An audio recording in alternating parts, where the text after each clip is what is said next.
আমাদের নেত্রী বলেছেন, আমি অন্য কোথায় কি দিচ্ছি সেটার দরকার নেই, আগে আমার এলাকায় মহল্লা। আজকের রোজায় অতি প্রশংসনীয় এবং তরুণ, রেজওয়ান বিশ্বাস তরুণ, সে সব সময় প্রতিটি সময় শীতের সময় সে আমাদের এই প্রধান অতিথি আমাদের সামনে উপস্থিত হয়েছেন। আপনারা দীর্ঘক্ষণ বছর এখানে বসে আছেন।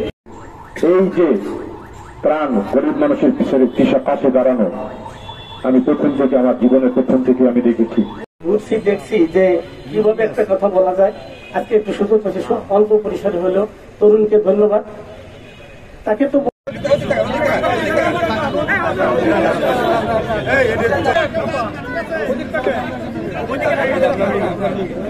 ভাই আপনি হাত দিলে এই ধরে দাঁড়ান তরুণ ভাই।